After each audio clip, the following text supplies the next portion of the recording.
And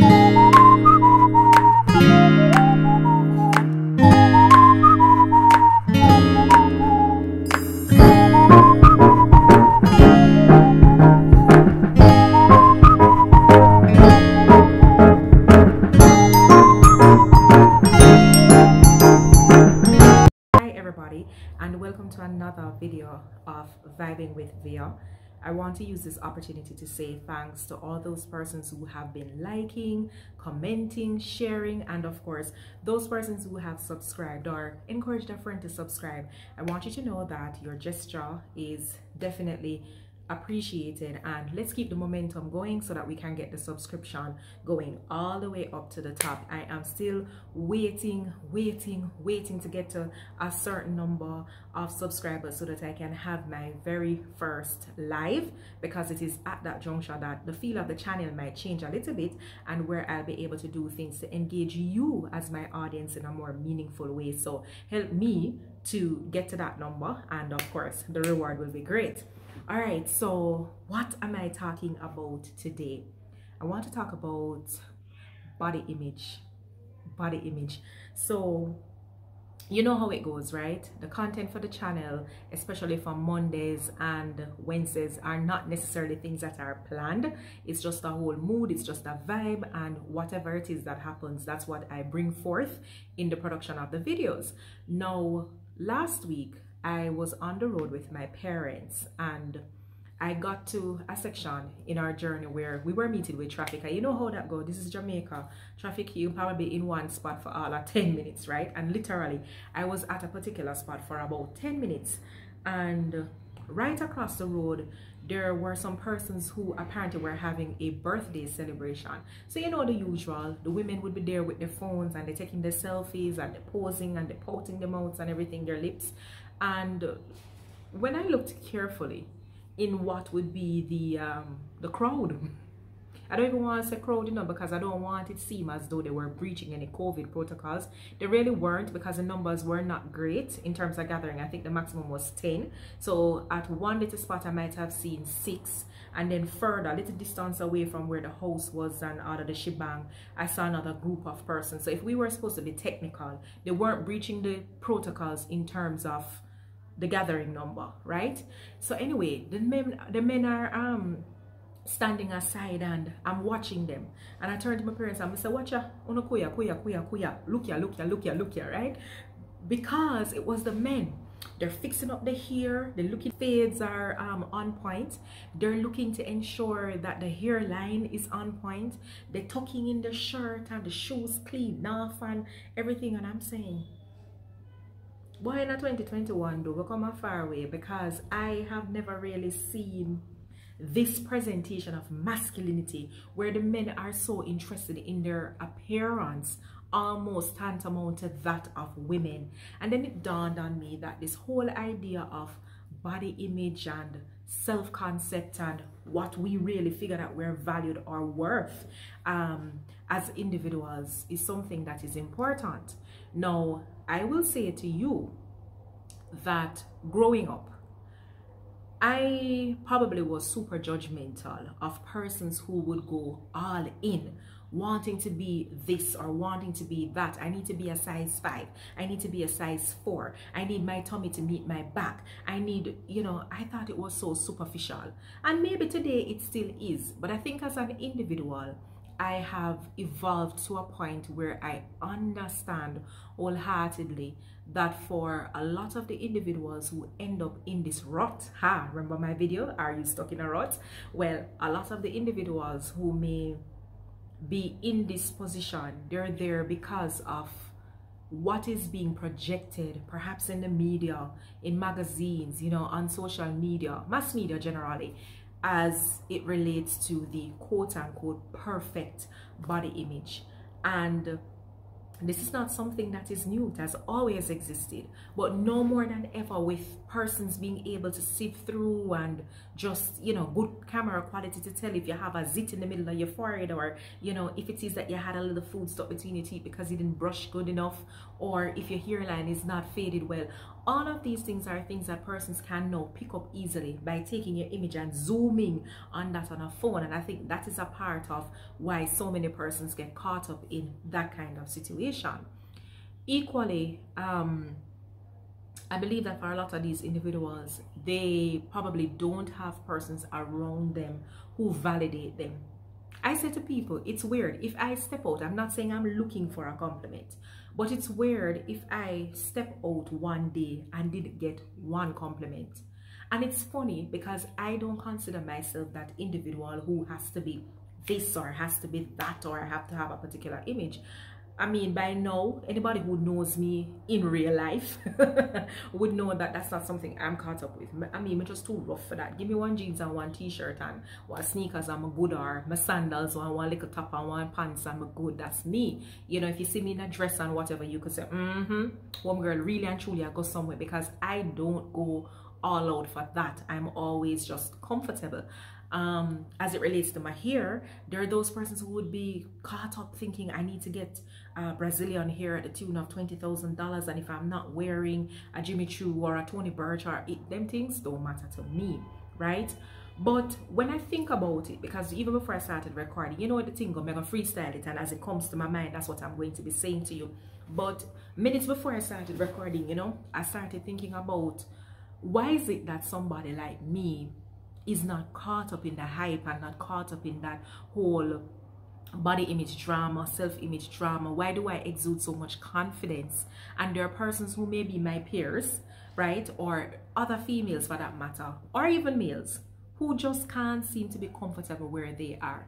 And it dawned on me that a lot of it has to do with your socialization and the extent to which you may have been validated even as a child. And I'll tell you why. I can never recall hearing my father or my mother commenting negatively on my body.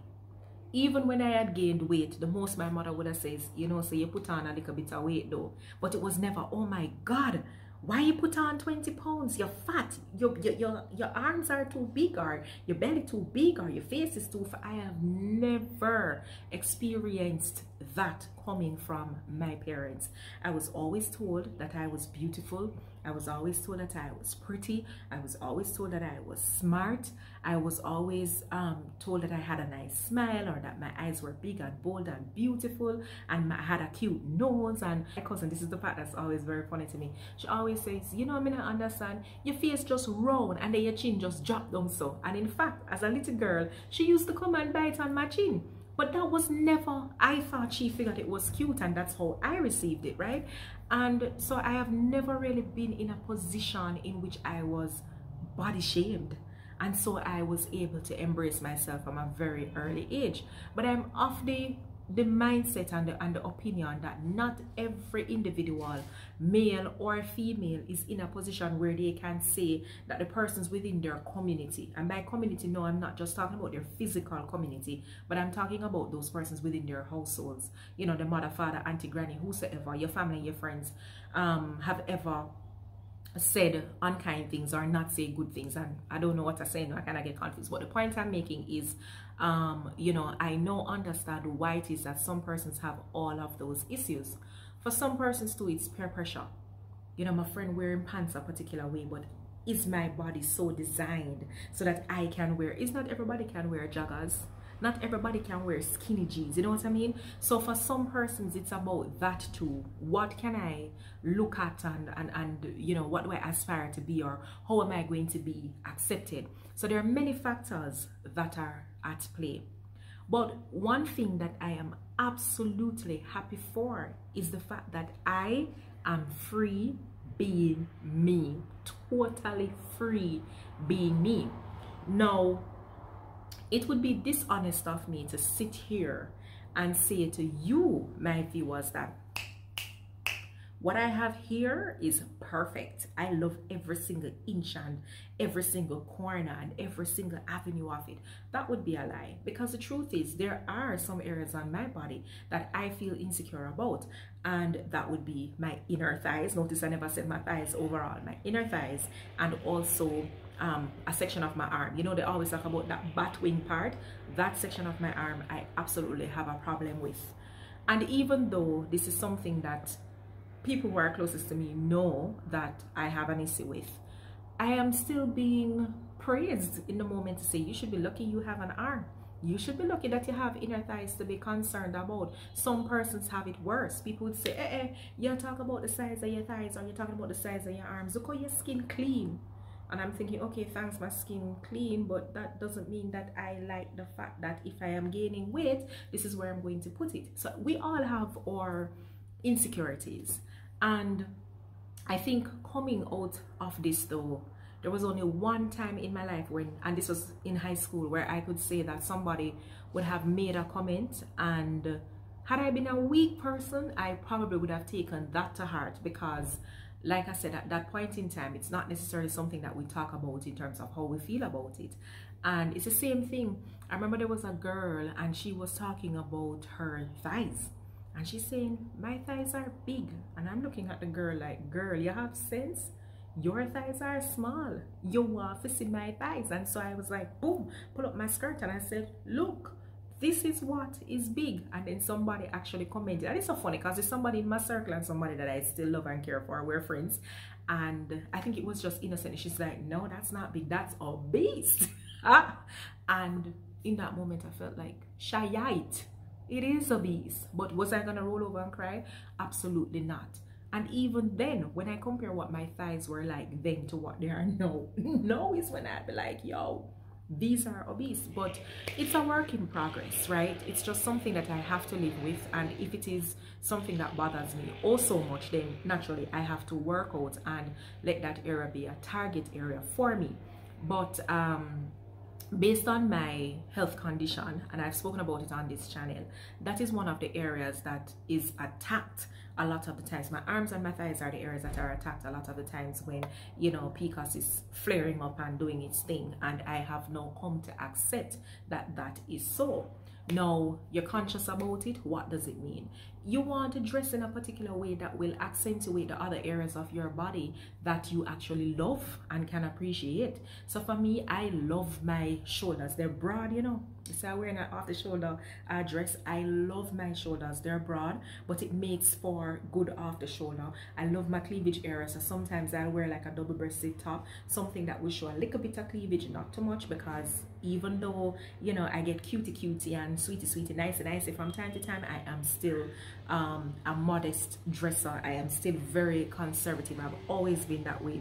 Even if I'm wearing something that is short, it can't be way too short.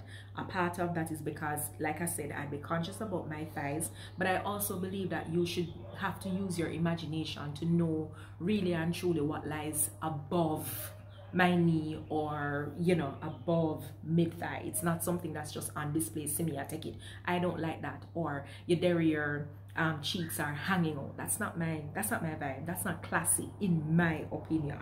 All right, so it brings me to another point.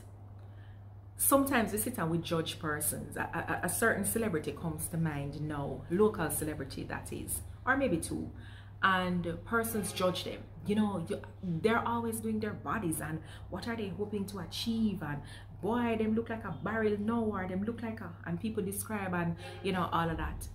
I don't think that sometimes when we see people get to the place where they're doing these kinds of procedures on their bodies, that we come to realize that yes, on one hand, it might be that they lack self-worth. On the other, they might actually have that self-worth. They might feel confident enough to believe that this is why they can get work done on their body and on their bodies, sorry. And then for some of them, it's about how do I really just get rid of this thing that is plaguing me once and for all. So like I said, there was a time in my life where I was super judgmental about persons who would do that, until I realized that there are traumas that individuals would have gone through that they want to put to rest, and the only way to do that might be to have a procedure, be it surgical or non-surgical.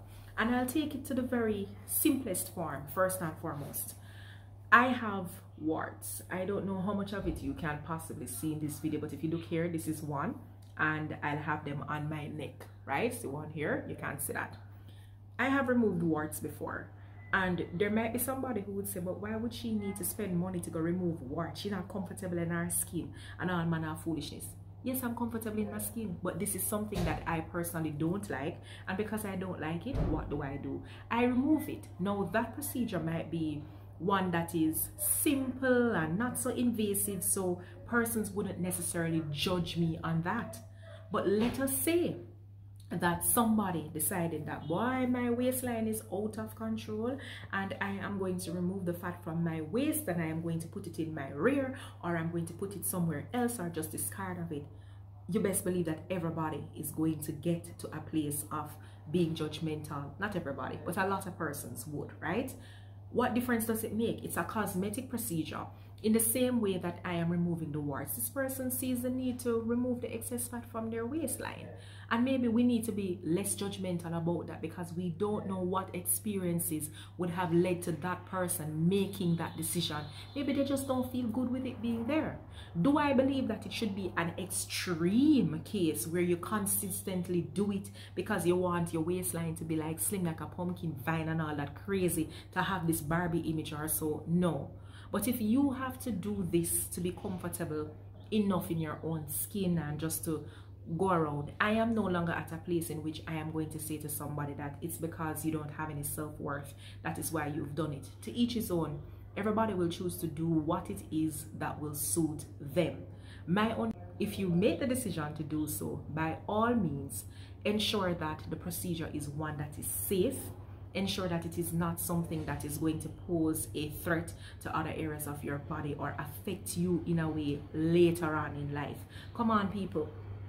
I have known persons who have battled with you know, this crazy ass disease such as cancer, and they have removed their breasts, and for some they might decide that reconstructive surgery is the way forward. Can I sit and judge somebody who would have gone through all of that and figure, you know, oh, you are not comfortable in your skin? We have to understand that there are traumas that will lead people to make certain decisions. We could think about dental cosmetic surgery. I watched a particular series on Bravo, and I remember that there was this one lady who decided that she would have done dental transplant because she had really bad teeth before. And when she came out and her teeth were looking pearly white, it was different. It would be in your face initially if you know her, because that's not how you would be accustomed to seeing her before. And persons drag her across the internet. Oh, she has seen chiclets. Look at my teeth. Probably white and look like chiclets. Somebody would have probably think that I did that, but these are my natural teeth. And if this is something that she wants to achieve, why should we sit and judge her? We don't know what trauma she has been through. So my thing is just that I want to, you know, just encourage you that sometimes when you see people and they may make certain decisions in their lives, don't sit on the sideline and on the fringes and be super judgmental, because you really don't know the backstory. There are many times in my life, because of the size of my thighs, I've thought about, could I do a procedure to just remove whatever fat might be there in my inner thighs? To be honest, I would not do an invasive surgery on it. But if there was a non-surgical way in which I could just shrink the inner section, I don't mind the outside, just the inner section, I would probably do it.